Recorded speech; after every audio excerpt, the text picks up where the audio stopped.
the life of his prophethood. So it was 23 years. But somebody says that, okay, I don't know. It can happen. So if he doesn't know, he is not trying to make it up. So it is called the simple ignorance.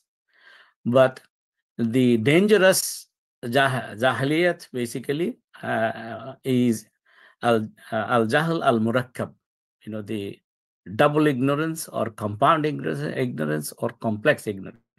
What is it? Basically, it is perceiving something in a way that is different from what it is. Okay, so basically, he doesn't know, but he says that if he says that, okay, no, the life of prophethood of Rasulullah SAW was 20 years. And he is for sure that he in his mind, he is confirmed that it is 20 years, not 23 years. But actually, in reality, it is not 20 years, it is 23 years. So that's why when he would say that, okay, it is 20 years other than 23 years, and then he wants to stick to it, and that is called the al-jahl al-murakkab. So this person will be called al-jahl al-murakkab. Okay, so basically a person, he has got double ignorance. That is, he not only he doesn't know, but also he doesn't know that he doesn't know. That's why he is thinking that he knows whatever he knows, even if it is wrong information. Okay, so these are the two opposite levels of perception or of knowledge is of the original ilm. Okay, but in between there are three, which cannot be considered as ignorance, but they don't reach the level of knowledge. So they are kind of in between. So in between, which are they? Okay, so now if we say that the worst level of knowledge is the jahl al-murakkab, that is the double ignorance, and the next level of what is it called? Not knowledge is simple ignorance, and just above it, it is called wahm, meaning the delusion. If we go into the desert, we see mirage. Yeah. So there is, we say, for example, we can have kind of a delusion that, okay, there is water there somewhere down there, but when we reach there, we see that no, water is not there. That is called wahm, the delusion. That means I perceive something that there is water there, but actually it is very unlikely that water is there. Okay, so meaning not there is basically not having water there is much stronger likelihood, basically. Okay, so then the next level, a little bit better, that is called shak, that is doubt. Doubt means, like maybe there are two things. Okay, say for example, if I think about there is a mountain between, say, I'm walking on the on the daylight. Okay, so I cannot see the sun. In between the sun and me is a mountain. So now I'm in doubt that whether sun has risen or not in the morning, right? So there could be equal possibility that, okay, maybe sun has not risen or sun has risen. So this is kind of a doubt. We can think about, say, for example, in a prayer, say in Zohar prayer, say for example, maybe I have finished third rakat, or I have done four rakat, but suddenly I get into doubt that whether I did 3 rakat or 4 rakat. So then it is kind of equal. It could be possibility that 50-50, maybe I have done 3 rakat, or maybe I have done 4 rakat. I'm not sure. So that is called the doubt or the shak. And What is the ruling on it? Is basically if it gets to the level of zan, meaning the strong suspicion that yes, no, I have done only 3 rakat. So the ruling on it is, masala is basically whichever you have got the strong suspicion that you have, no, I have done 3 rakat. So you do 4th rakat. Or the vice versa, isn't it? The other way around. So the zan, the strong suspicion, we can act on it. So it has got 3 different levels. So the first of all, what we have learned so far is basically on delusion, we cannot act. It will not be permissible. On doubt, we cannot act. On 2 levels of jahalat, the ignorance, that is simple ignorance, without knowing, even we cannot believe. As Allah subhanahu wa ta'ala said, فَعْلَمْ أَنَّهُ لَا إِلَهَ إِلَّا اللَّهِ. That no, have knowledge that there is no deity to be worshipped except Allah. Even our iman, our kalima, Allah is asking us to first know. So that means before we believe, we need to know. So knowledge effectively comes before belief. So if we don't have the knowledge that there is no deity to be worshipped except Allah, then how can we believe in Allah to be, one and only deity, right? So that's why, okay, if I don't know, this is, I cannot act upon it. If I know wrong, obviously, and then I insist that I know, na'udhu billah. So if I act on it, I will actually fall into sin, right? The only place where I can act upon is if it basically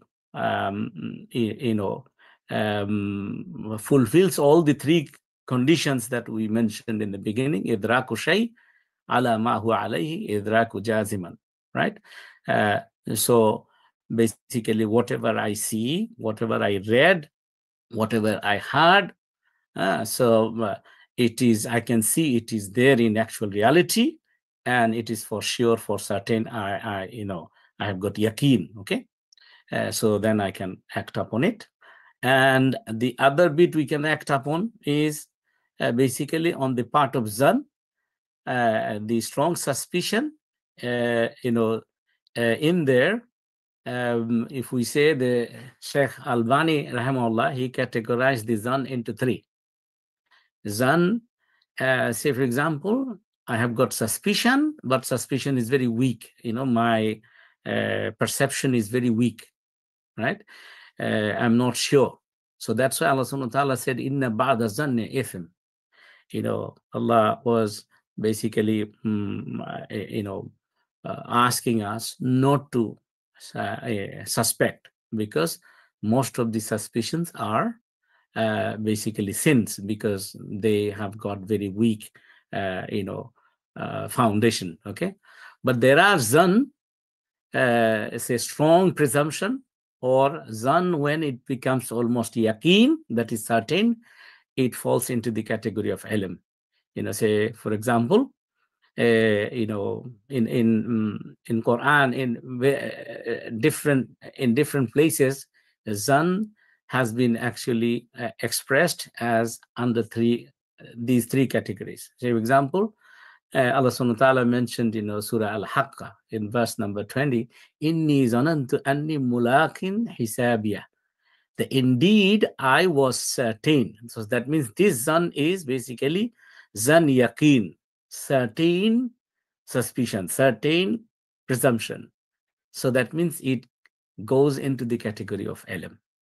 So, and then one can act upon zan, one can do the ijtihad on zan as well. Okay. So now, if we summarize, basically, who I want to get the knowledge from? Obviously, I wouldn't try to get the knowledge from somebody having no knowledge, that is having simple ignorance. Or definitely, I would not want to even be with, the person who is al-jahl al-murakkab, the having compound ignorance, completely, that he doesn't know that he doesn't know, right? So I will try to, get to the source or the person or the scholar who has got, the number one category, that is ilm, the certain knowledge, and maximum I can search for the zan, which is with strong presumptions, basically. Okay. So now, I think having said that, if we then move on to say, for example, okay, I understand this is, what is knowledge, but then I need to find out, what are the sources of knowledge, and which knowledge actually I should try to, say, for example, in terms of, say,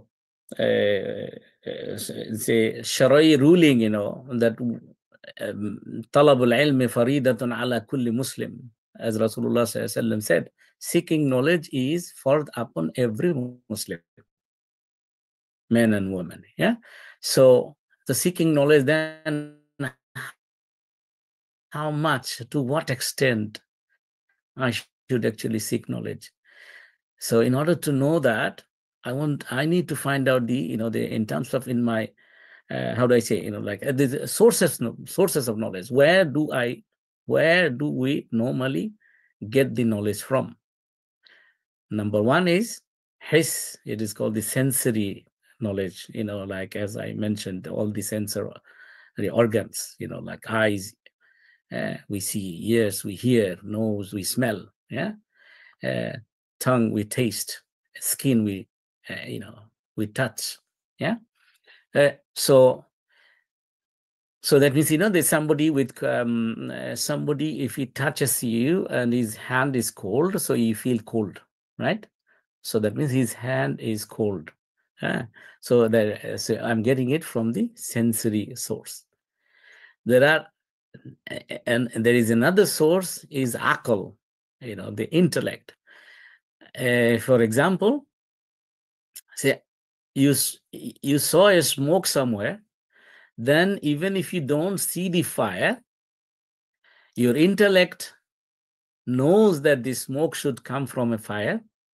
So, then you say that, okay, there is fire taking place in that particular place, right? So that is also kind of knowledge that you can get through your akal. And this akal or intellect, actually, it helps progress the science and technology in the world. Yeah. Number three, very special category, is called the ilham. فَأَلْهَمَهَا فُجُورَهَا وَتَقْوَاهَا قَدْ أَفْلَحَ مَنْ زَكَّاهَا وَقَدْ خَابَ مَنْ دَسَّاهَا. That Allah subhanahu wa ta'ala has said, I have put ilham. It is like the intuition, or is a sudden thought or sudden vision into, into the minds or the hearts of the humans. Yeah. Fujur and taqwa, Allah said, the bad and the good, right? And it is up to them. Qad aflaha man zakkaha, those who take the path of purification, they will be successful. And it is up to them. If he wants to take the path of corruption, then he will be doomed. So that means we know that stealing is bad, telling lie is bad, telling truth is good. These are all Allah subhanahu wa ta'ala has put ilham on us, in our heart, right? So that is the intuition. Sometimes it could be, say, for example, a vision coming to your mind, or maybe you can think about, your true dream. Yeah. As Rasulullah said, the true dream is 1/46 of prophethood. Okay. We can think about, on a practical level, the example could be, say, Newton's, gravitation law that Newton discovered, he was sitting, and suddenly in front of him, an apple fell on the ground. And then he was thinking that why did he fall? Why did it fall on the ground? Why didn't go to the sky? And from there, from that momentary vision or the thought, he basically came out with the gravitation law, right? So this thought, it is intuition or ilham. Okay. Number 4 is the most important one, that is the revelation, wahi. Yeah. And we need to actually, when it comes to this idea that talabul ilmi faridatun ala kulli Muslim, that seeking knowledge is fard, or the obligatory upon every Muslim, it is mainly actually indicating this knowledge of wahi. As Allah subhanahu wa ta'ala has mentioned, asked Rasulullah sallallahu alayhi wasallam to tell us, the qul, say, O my Prophet sallallahu alayhi wasallam, hazihi sabili, this is my way, ad'u ila Allah, I call people to Allah, upon what? Ala basira. Basira means the knowledge I receive from the wahi, from the revelation, right? The certain knowledge that is coming from Allah subhanahu wa ta'ala. And Rasulullah sallallahu alaihi wasallam, Allah asked him to tell us that, so that he says, Ana wa man ittaba'ani, that is, this is my path, and it is the path for the people who want to follow me, meaning his ummah. Okay, so that means for us, we need to actually learn the knowledge of wahi, and that is our basically the obligatory knowledge. Now, when we say obligatory knowledge, how much? As a regular Muslim, do I need to basically seek knowledge like a scholar? No. How much is obligatory upon me? The ilm from wahi, it is obligatory, the fard. Okay. So number 1 is basic knowledge required for a believer to follow the instructions of Allah subhanahu wa ta'ala at every stage of life. Why? Because Allah said, وَمَا خَلَقْتُ الْجِنَّ وَالْإِنسَ إِلَّا لِيَعْبُدُونَ, that we have created the jinn and the humans for nothing but worshipping me, my ibadah. Illa li'abudun. So that means every moment of our life, it is not only just 5 times prayer we do ibadah. No. Every moment of our life, 24 hours a day, 7 days a week, 29, 30, 31 days a month, right? 365 days a year, and the whole lifetime, basically, every moment, Allah is saying that whatever we do, we need to transform that into ibadah. So in order to do that, basically, whatever knowledge is required, and that is obligatory. I need to learn all the fundamental, the knowledge of doing the fundamental ibadah, that is how to pray, all the arkan ahkam, how to fast. When Hajj becomes fard upon me, then its knowledge, seeking its knowledge will become fard upon me.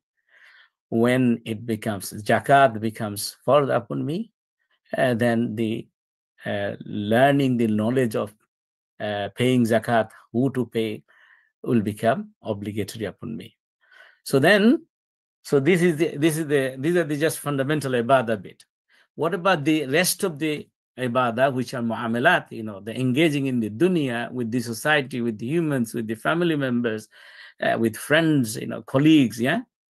So to engage in the dunya or the worldly affairs, every moment we need to follow the command of Allah.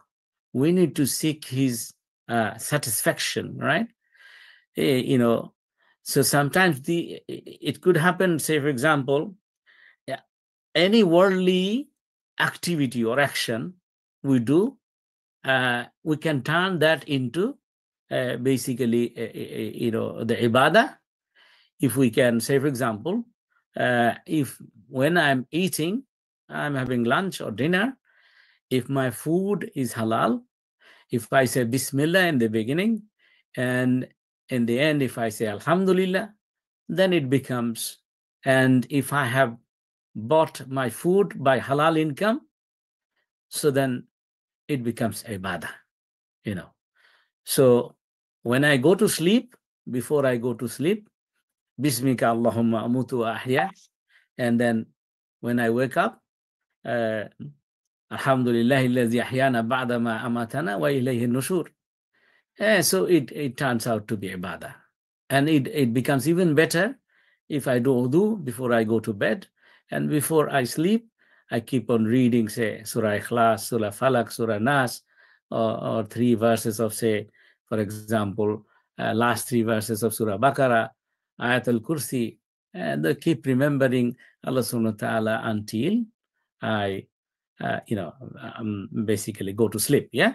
So then it becomes ibadah. Everywhere we have to turn our action into ibadah, but in order to do that, whatever knowledge is required, to seek that required knowledge becomes obligatory upon me. What is the other level of knowledge that becomes obligatory? Is, say, for example, if I get married, so to learn how to maintain my family, how to give the right to my children, what are the rights of my wife on me, all these knowledge become obligatory knowledge for me to run my family in the manner that Allah subhanahu wa ta'ala becomes, happy, satisfied with me. Okay. So now, to summarize, what are the knowledge that are obligatory upon us? Number one is the knowledge of fundamental ibadah. As I mentioned, 5 times prayer, fasting in the month of Ramadan. Okay, like this. When Hajj becomes obligatory, when Zakat becomes obligatory, right? And then next is knowledge to maintain family, family. It becomes obligatory after my marriage. Knowledge where, how, what to spend becomes obligatory. These are some examples. After I start earning and living on my own. Say, for example, a person who lives with his parents and he doesn't have the responsibility of earning yet, or earning and spending yet. So at that time, how to what to earn, how to earn halal rizq, and where to spend it to. Even if I earn so many millions, yeah, I cannot spend it according to my will. Rather, I have to find out what are the sectors basically Allah wants me to spend my money on. So say, for example, what are the rulings that إذا أنفقوا لم يسرفوا ولم يقتروا وكان بين ذلك قواما. Say, for example, that Allah subhanahu wa ta'ala is mentioning in Surah Al-Furqan, one of the qualities of Ibadur Rahman is Allah is saying, this is what Allah wants from us. So as a quality of Ibadur Rahman, that is, whenever they spend, they do not become extravagant. Extravagant meaning they don't spend too much. They don't cross the limit, but at the same time, they don't become miserly. Rather, wakana baina zalika qawama, they stay in between, in the middle, right? Whatever is necessary to fulfill their decent necessities, they spend, but they don't become, and they don't do israf or tabzir, like basically they don't become spendthrift or kind of extravagant. They don't cross the limit in spending. Okay. So now, then comes, okay, obligatory, we understand. Then, are there any other level of ilm that we can acquire? They could be, say, for example, essential ilm for our living. Already we gave some example. Okay. Whatever is necessary for our living, those knowledge we need to learn. And number 4, say, for example, is the naful ilm. So It is not obligatory to know something which is not obligatory on you. But Naful ilm, if you want to, you can actually, it is encouraged that the studying knowledge for an hour, say, for example, Rasulullah Sallallahu Alaihi Wasallam said, studying knowledge for an hour at night is better than keeping, staying awake, for Naful prayer. Okay.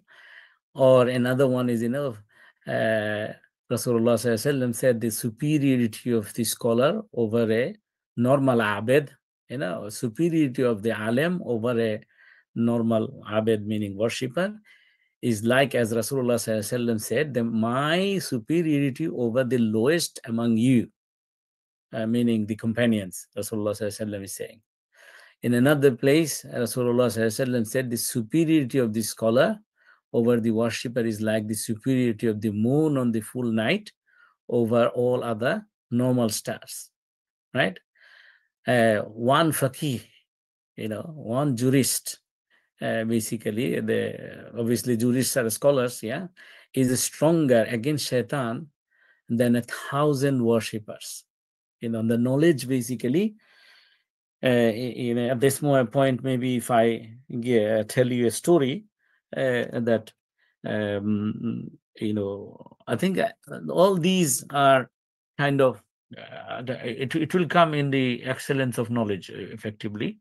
Say, when Adam alayhi salam, was thrown out of Jannah and thrown into this world, Allah subhanahu wa ta'ala said, "Qul nahbitu minha jami'a fa imma ya'tiyannakum minni huda faman tabi'a hudaya fala khawfun 'alayhim wa lahum yahzanun." That you go down with your wife in Jama'ah together to dunya, and as long as I'm going to send the book of guidance, as long as you're going to follow it, that means, again, book of guidance is book of knowledge. As long as you follow it, you will not have any fear, and you will not have any فَلَا خَوْفٌ عَلَيْهِمْ وَلَا هُمْ يَحْزَنُونَ. You will not have any tension or grief or stress. In another place, Allah subhanahu wa ta'ala said, "Wala shakka," meaning no difficulty, effectively. So that means your life will be smooth. And how? If you follow the book of guidance I'm going to send you, meaning the book of knowledge. The whole Quran is actually the book of knowledge. So now how knowledge saved Adam alayhi salam? That Allah subhanahu wa ta'ala has mentioned, that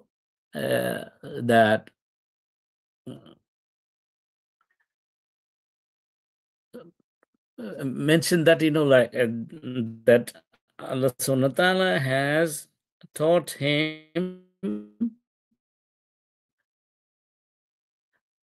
the dua, which is the Rabbana zalamna anfusana wa illam taghfir lana wa tarhamna lanakunanna minal khasirin. So when Allah subhanahu wa ta'ala has decided to basically forgive his shortcoming, Allah has taught him this dua, that is, again, knowledge. Dua is knowledge. So Rabbana zalamna anfusana, oh our Lord, we have done zulum, oppression on our nafs, on ourselves. Wa illam taghfir lana, please forgive us. Wa tarhamna, not only forgive, we need your rahmah as well. So we need your blessing as well. Otherwise, if you don't forgive us, if you don't put your blessing, the rahmah, on us, then we are going to be doomed. We are going to be among the khasirin. We are going to be from among the losers. So maybe I stop here. I think I've gone over the time. So maybe if I stop here, if there is any question on this. So far, what I did, I talked about is the main definition of ilm, what is ilm and what is not, and the sources of knowledge, among them wahi, the revelation, meaning the Quran and hadith of Rasulullah Sallallahu Alaihi Wasallam. And I didn't mention that there are three types of hadith or sunnah of Rasulullah sallallahu alaihi wasallam, which are qawli, fi'li, takriri, whatever he said, whatever he did, and whatever he approved. Said, did, approved. These three things are called the hadith of Rasulullah sallallahu alaihi wasallam. So that you can say there are four sources, the main sources: the Quran, and among the hadith or the sunnah of Rasulullah sallallahu alaihi wasallam, three: whatever he said, whatever he did, sallallahu alaihi wasallam, and whatever he approved. All these are kind of the pure main sources of our knowledge of Islam. And there are some other sources, derived sources. Maybe we'll talk about that in the next session. Alhamdulillahi Rabbil Alameen. Jazakallah khair, Sheikh. MashaAllah, very enlightening talk. And so, as the Sheikh mentioned, if you have any questions, you could put it in the chat on the Zoom. And then, inshallah, we'll be able to answer it. And in the meantime, if you guys are thinking of questions, I just had two quick questions regarding the talk. One was, mashallah, you went over the Islamic definition of knowledge, which seems very sophisticated in comparison to how in the West we define knowledge, where it's just information. You just go, you don't have to act upon it, you don't have to have conviction, you just have information in your head. So the questions I have is, one, is there any book that you could recommend that perhaps we can read to kind of get a summary of the Islamic conception of knowledge? So that's question number one. And second, because you mentioned that one of the things about ilm is you need to have conviction. So again, in the West, you don't need conviction. You just need to just take the information. So from an Islamic point, how do we get that conviction? How do we transfer information that we're getting when we're, for example, sitting in a darus or halaqah? How do we translate that into conviction so that it becomes ilm? Okay, inshallah. Jazakallah khair. Like you, some of the bit I would want to actually do a little bit elaborately in the next session. Yeah. Okay. Say for example, as I was trying to touch upon, who should we take the knowledge from? Where should we take the knowledge from? Isn't it? I think that's what you're trying to get at, isn't it? Yeah, exactly. So now, you say from these 6 levels of knowledge that we mentioned, when we say knowledge, meaning some information, right? 6 levels of information I have, and out of that, there's just only one category actually gets considered as knowledge according to Islam, right? So now, if you think that from there, actually, there is a clue there. If you see somebody, that person may be have got a big, long certificate, yeah, from different institutions, right? But you see that, the person has got a habit of, base his discussion on wahm, delusion, or maybe doubt, or maybe, this person is kind of, jahal al-murakkab, like anything that he says, even if it is not correct, he insists on it. So definitely, no matter how many degrees that person has, do not take knowledge from him. Right? Say, for example, Imam Ahmad ibn Hanbal, rahimahullah, before he died, the people were asking him, after your death, who we should ask questions. Then at the moment, I don't remember the name of the person he mentioned, but he mentioned someone. Everybody became really, shocked. They were saying that, why do you refer that person? That person is not that knowledgeable. He is not considered to be that level of scholar. So then Imam Ahmad bin Hanbal, rahimahullah, he said that he is an honest person. he is sincere person, when there is ikhlas there, Allah will help him get to the true decision, true knowledge. subhanallah.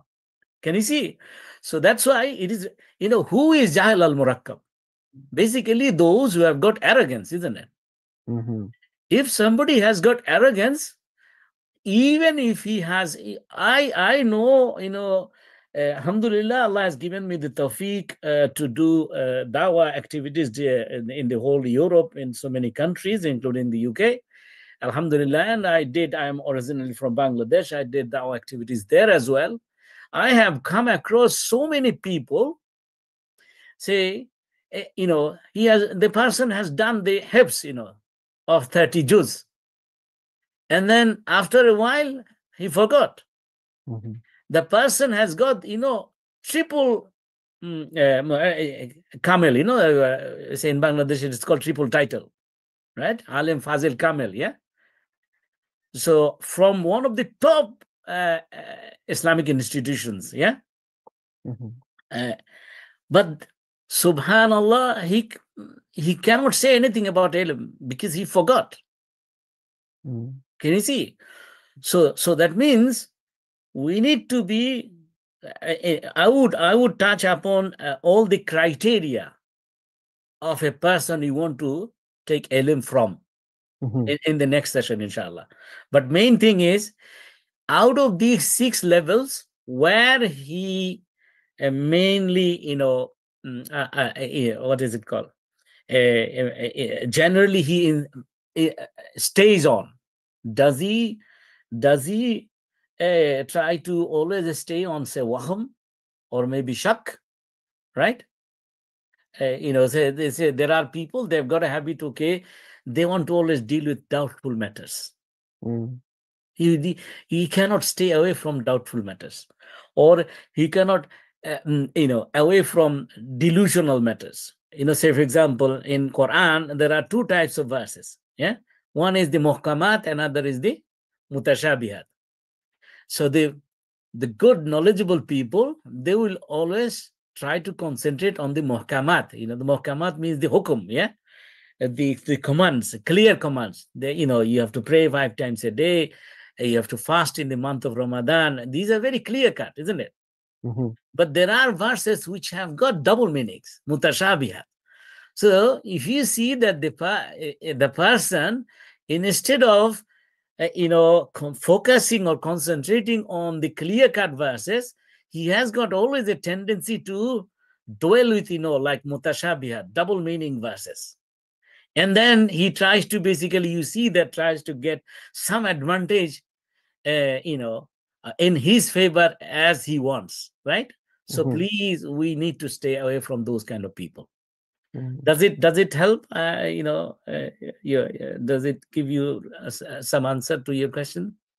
Definitely, Definitely. we'll touch up on in detail in the next session on this. No, definitely. I mean, I find it very helpful because, again, I think in this age and generation, we're the information age, and somebody can think they could just go take a class, even a non-Muslim who's teaching about Islam, or go online, and they think they'll get ilm. But as you're making these distinctions, it shows that you have to have certain criteria to have basically ilm, that knowledge that will actually benefit you, as opposed to just information. And that's very important because I think a lot of people just see knowledge as information, and to basically make that distinction. No, Jazakallah khair. Really Barakallah appreciate it. fikum. Barakallah fikum. Sir, as you were asking, say, for example, Ibn Taymiyyah, rahimahullah, he has kind of categorically, step by step, he defined what is Mm, beneficial knowledge. okay. He's saying, al-ilmu maqamu alayhi dalil. Knowledge is whatever has evidence for Mm, all types of knowledge, whether it is religious or other. mhm, Ilman nafi'ah, mhm, right? And then he's saying that وَالنَّافِعُ مِنْهُ مَا جَاءَ بِهِ الرَّسُولُ, that the beneficial knowledge is what comes with prophets, mm, nobody else. Can you mhm, see? Why? He's saying because there could be knowledge from other than the messenger, but it is in the worldly matters. It could be examples are, say, for example, accounting. He was mentioning wal hisab, wal falahiyah, you know, what tijara, like the accounting, economics, farming, trading. Yeah. So if, as long as it is beneficial, say, for example, Rasulullah SAW said that إِذَا مَاتَ الْإِنسَانِ إِنْ قَطَعَهُ عَمَلُهُ إِلَّا مِنْ ثَلَاثٍ, that whenever a man dies, all his amal, the door of all his amal gets closed, isn't it? Except three. What are these three? Sadaqatun jariyah, which is, the charity in perpetuity, yeah? And then ilmun yantafa'u bih, whatever knowledge he has left that is beneficial. And the third is waladun saleh yadola, that is the righteous children who basically pray for their parent, right? So you can see it is ilmun nafi'a, ilmun yantafa'u bih. Any ilm that is not beneficial is not ilm. Simple. Say, again, he is mentioning like this: wal ilmul mamduhu alladhi dalla alayhi al-kitabi was sana, what is it? Was sunnah alladhi warathatul anbiya. That is the praiseworthy knowledge indicated by the book. Kitab means the Quran, and the Sunnah of Rasulullah SAW, which was inherited by the prophets. Now, what is the easy way to do? Just, you write down in the Google and find out something. You may find out, say, for example, I see that, we Sunnis, we are Sunnis, isn't it? I see that in the online, whenever I search in the Google, there are Shia websites more than the Sunni websites. I don't know whether you have come across. So now, if I don't know, how can I I may fall into this serious trap of maybe swearing at Abu Bakr radiallahu anhu, Umar radiallahu anhu, isn't it? Khulafai Rashida. So that's why what I need to do is I need to be guided by an alim, at the least, who I trust. Trust that he will not tell me any knowledge. He will not answer to any of my questions if he doesn't know. If he doesn't know, he will say, I don't know. He will be sincere. But at the same time, he will be dynamic as well. He will not be lazy, that he would not stop there. I would have to basically keep the companionship with such alims, those who are sincere, those who have got the courage to say that la adri, I don't know. Not every question that they have to come out with answer, no. As Imam Malik rahimahullah, he was approached by a person with around 40 questions, which he brought from his village, hundreds of thousand miles away he came from.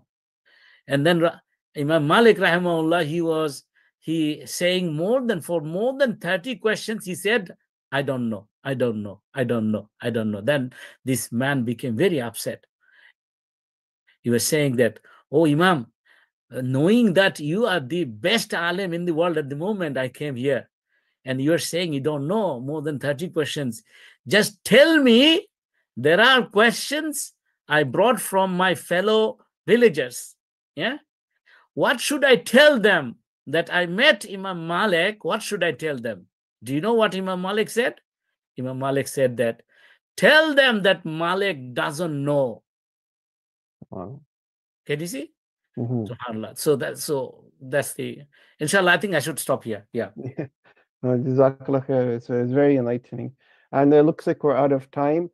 So if anybody has any questions that you could think of after this podcast, I put the email in the chat, and as well as the link to the website risaalah.tv. You could put it through that. And just a quick announcement before we close. We're going to be having a session on December 22nd with Sheikh Emran on the topic of marriage and family according to Quran and Sunnah. So that will be our next session, December 22nd at 5 p.m. Eastern Time. And then the next session for this series on ilm will be on December 28th, inshallah, and we'll update you all regarding this. I guess you guys are all signed up, so we'll update you the details. Jazakallah khair, Sheikh Emran, for I giving think us just your time. a Yeah, quick point on the 22nd. Was it 22nd? Is it? I believe that's what it says Okay. on the Yeah. flyer. So Yeah, it will be Q&A session on family and marriage, inshallah. Q&A. Yeah, No, Q&A not talk. session. So if you have got questions, inshallah, I think there Okay. will be some Brother Muhammad Ashraf. He would be able to tell us better. There will be opportunity for people to write questions somewhere, I think, Yeah. before the event, inshallah. Okay. Okay. Perfect. Jazakallah khair. Sheikh, Barakallah. Brother Muhammad, if you want to mention anything, otherwise we can close off. Yeah. Inshallah, you can close. Jazakallah. Jazakallah khair. Jazakallah, Sheikh. See you soon. inshallah. Jazakallah khair. Assalamu سبحانك alaikum. اللهم وبحمدك أشهد أن لا إله إلا أنت أستغفرك وأتوب إليك. السلام عليكم ورحمة الله. Wa alaikum assalam wa barakatuh.